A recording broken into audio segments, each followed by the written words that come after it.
Salve jovem, tudo jóia contigo? Guilherme Matar na área, retomando o esquenta da Copa do Mundo de 2026.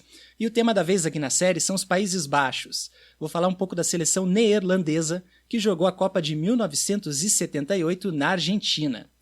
Bom, os Países Baixos vinham de um vice em 74 com aquela equipe do Cruyff, treinada pelo Rinus Michels, símbolo do chamado futebol total, e 4 anos depois, o time foi para a Copa do Mundo sem os dois, mas competitivo o bastante para chegar novamente na decisão. Antes da competição, a equipe neerlandesa teve a baixa do Van Hanegem, titular em toda a campanha dos Países Baixos no vice de 74. De acordo com o próprio Van Hanegem no livro Brilliant Orange, The Neurotic Genius of Dutch Football, escrito pelo David Wiener, ele entrou em discordância em relação à divisão de ganhos em dinheiro entre os jogadores e optou por sair do elenco antes da viagem para a Argentina. No livro, se conta que em 74, os ganhos financeiros comerciais de cada esportista eram repartidos igualmente entre todo o elenco e o staff dos bastidores dos Países Baixos. Só que em 78, alguns dos caras já não estariam mais afim de rachar o dinheiro com todo mundo, queriam ficar com aquilo que ganhavam individualmente. Esse é o motivo alegado pelo Van Hanegem para deixar a equipe às vésperas da Copa de 78. Ele disse não considerar justa essa falta de divisão equânime. Enfim, olhando o material de vídeo da campanha neerlandesa de 78, tomando de norte os registros de melhores momentos e trechos dos jogos completos no FIFA Plus, duas coisas me chamaram a atenção: o jogo aéreo da equipe e a fluidez dos jogadores. Gols importantes e lances de perigo do time treinado pelo Ernst Happel vieram de cabeçadas. Nesse departamento, dá pra gente citar como exemplo o gol de empate na final com a Argentina, marcado de cabeça pelo Naninga.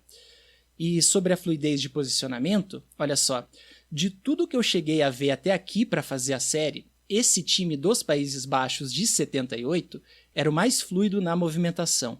E é bem o termo mesmo, fluidez. É um desafio você olhar para a equipe jogando e falar: ah, esse cara jogava de forma X na posição Y. Essa mudança de posição rolava em 7.8. Eu mencionei agorinha o Ernst Happel, técnico da equipe. Bom, o Happel era austríaco e tinha jogado na Áustria, terceira colocada na Copa de 54.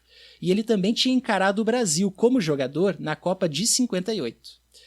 Voltando agora para 1978. Os Países Baixos começaram o Mundial argentino numa chave com Irã, Peru e Escócia.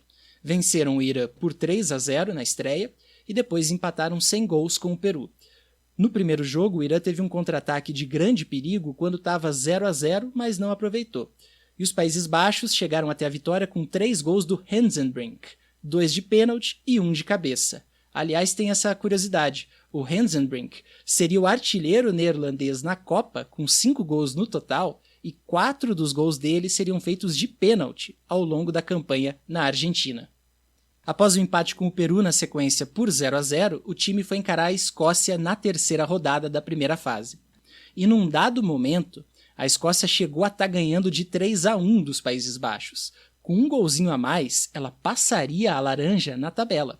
Os Países Baixos saíram na frente num pênalti convertido pelo Hensenbrink, e esse foi um gol especial, porque foi o 10º gol na história das Copas do Mundo. Adiante, a Escócia empataria ainda no primeiro tempo, viraria e anotaria o terceiro depois do intervalo. E o terceiro gol escocês veio de uma baita jogada individual do Gemmell, vale destacar. Aí a laranja descontou com o Rep num chute de fora da área, e o jogo terminou 3-2 para a Escócia. Apesar do revés, os Países Baixos se garantiram na fase seguinte do Mundial em segundo no grupo, atrás da seleção peruana. A Escócia acabou eliminada mesmo tendo ganho dos neerlandeses. A mídia brasileira da época relatava problemas de relacionamento entre o técnico Happel e os jogadores. E nesse sentido, vale pontuar um texto da Folha de São Paulo que trazia a declaração atribuída ao jogador Poortvliet, titular a partir do segundo jogo da primeira fase.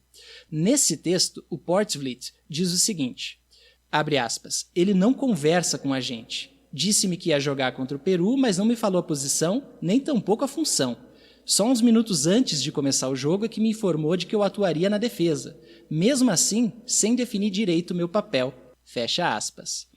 Aí, depois dos jogos da primeira fase, rolou uma reunião, E existe uma história de que a partir da segunda fase, o auxiliar técnico Jan Zwartkreis teria virado ele o treinador de fato da equipe. Se isso rolou mesmo, só quem esteve lá dentro dos Países Baixos na Argentina pode dizer. Fato é que a formação titular teria mudanças a partir da segunda fase. A maior parte delas por questões físicas, mas a mais chamativa das alterações, uma troca no gol, ao que tudo indica, não foi questão de lesão. O goleiro Youngblood, camisa 8, deu lugar ao camisa 1, Schrijvers.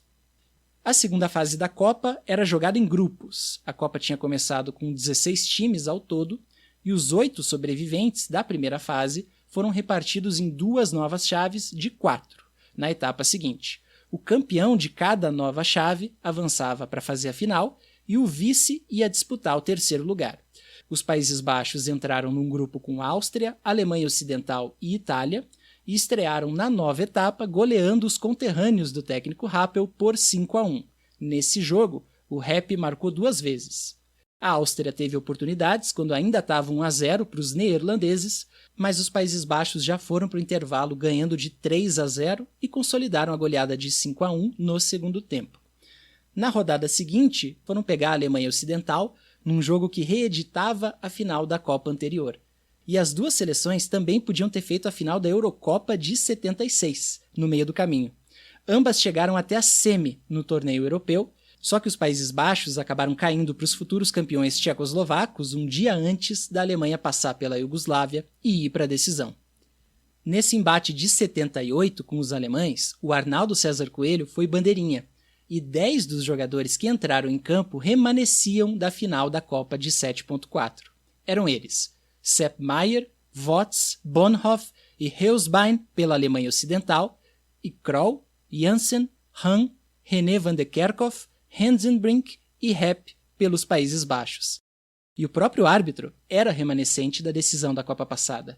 O juiz principal do jogo da segunda fase de 78, Ramon Barreto, tinha bandeirado na final de 74.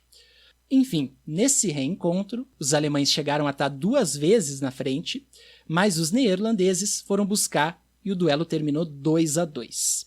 Os gols da laranja são bem interessantes.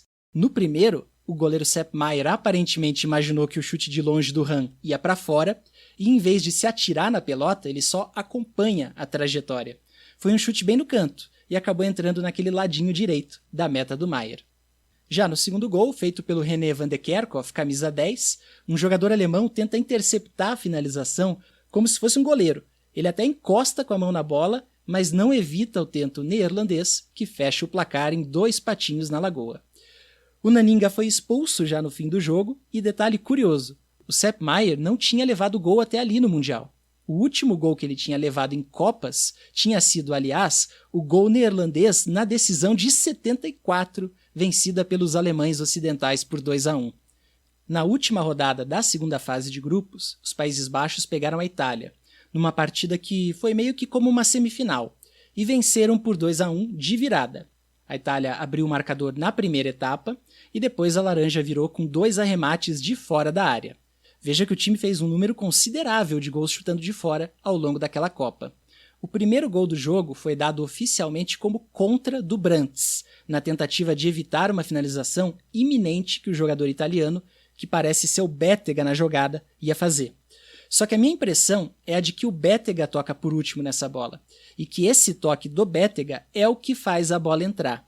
De qualquer forma, o gol foi atribuído como contra ao Brandts, e na jogada, o Brandts se choca com o goleiro Schrijvers, e o Schrijvers se machuca, dando lugar para o Youngblood, que tinha perdido a titularidade pro Schrijvers a partir da segunda fase.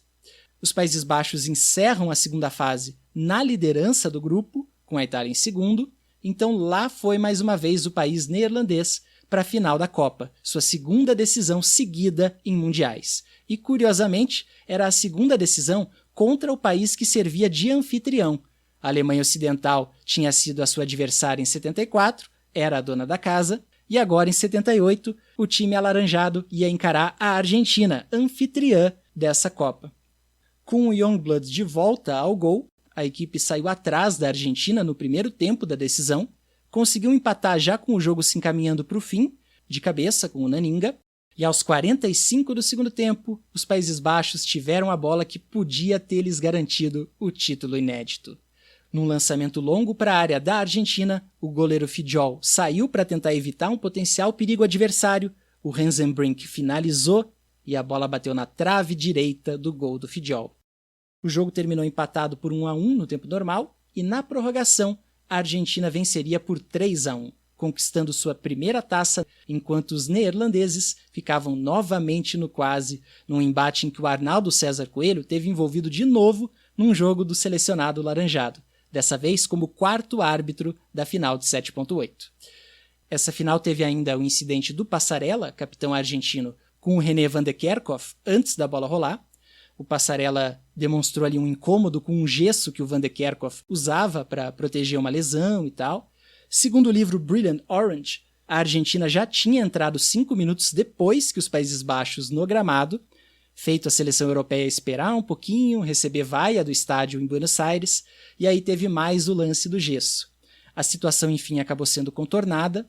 Nas imagens da transmissão inteira no FIFA Plus, você consegue reparar no René indo para o jogo propriamente dito com uma proteção bem notável envolvendo a mão direita, e aí, com tudo rolando, a Argentina de fato venceu por 3-1.